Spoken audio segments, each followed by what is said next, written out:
বন্ধুরা, আজকে আসছি আমরা এই জেনারেল ইউনিটটা কাজ করার জন্য।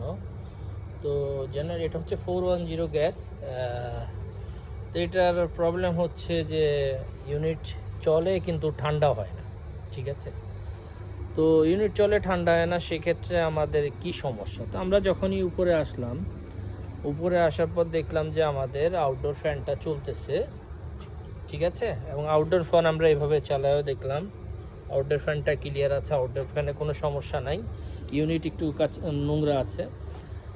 তো আমরা দেখলাম যে আমাদের কম্প্রেসারটা চলে না। তো কম্প্রেসার পুরো কাভারটা খোলার পরে আমরা দেখলাম যে কম্প্রেসারে হিট। তো কম্প্রেসার হিট কেন? যখন কম্প্রেসার হিট হয় কেন হয়, কেন কম্প্রেসারটা চলে না? হিট হওয়ার যথেষ্ট কারণ থাকে। তো দেখা যায় যদি আপনার ক্যাপাসিটার খারাপ থাকে, সেক্ষেত্রেও আপনার কম্প্রেসারটা ওভারহিট হয়। যখন ফ্যান খারাপ থাকে তখনও আপনার কম্প্রেসারটা ওভারহিট হবে।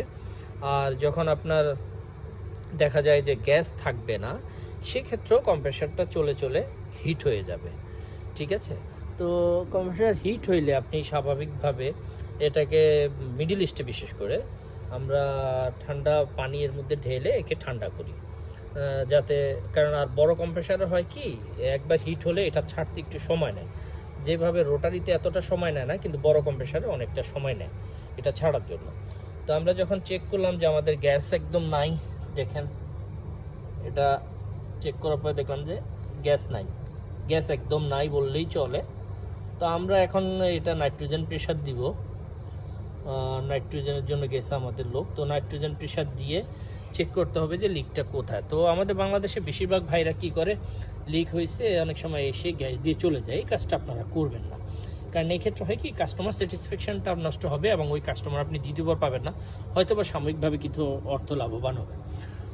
তো এখানে এখন আমরা প্রেশার দিয়ে চেক করবে যে কোথায় লিক আছে এবং লিকটা বের করে তারপরে হচ্ছে গ্যাস দেবো। আর এটা হচ্ছে কি, অনেক ভাই এখানে জাস্ট একটা, এটা আহামরি কোনো কিছুই না, স্প্লিট ইউনিট। তো এর সাথে জাস্ট একটা কন্ট্যাক্টর ইউজ করছে, দুইটা ক্যাপাসিটার, ফ্যানের জন্য আলাদা ক্যাপাসিটার এবং কম্প্রেসারের জন্য আলাদা ক্যাপাসিটার। তো এটা মধ্যে আপনার ক্যাপাসিটি দেখা যায় 45+5 MFD। তো এই জেনারেলে আরেকটা হয় কি, যদি ক্যাপাসিটার খারাপ হয়, অরিজিনাল ক্যাপাসিটার হইলে জেনারেলে বারবার ক্যাপাসিটার কম্প্রেসার খারাপ হইলে বা ক্যাপাসিটার খারাপ হইলে ব্রেকার টিপ করে। তো ব্রেকার টিপ করলে অনেক সময় বোঝা যায় যে না, ক্যাপাসিটারটা খারাপ। অনেক সময় নিচের অংশ ফুলে যায়, অনেক সময় ফুলা দেখা যায় না, বাট ভিতরে শর্ট হয়ে যায় ক্যাপাসিটার, তখনও কিন্তু আপনার এই প্রবলেমটা আছে। ওকে, তো এটা হচ্ছে গ্যাসের সমস্যা আমরা খুঁজে পেয়েছি। তো এটা এখন প্রেশার দিয়ে লিক টেস্ট করে আমরা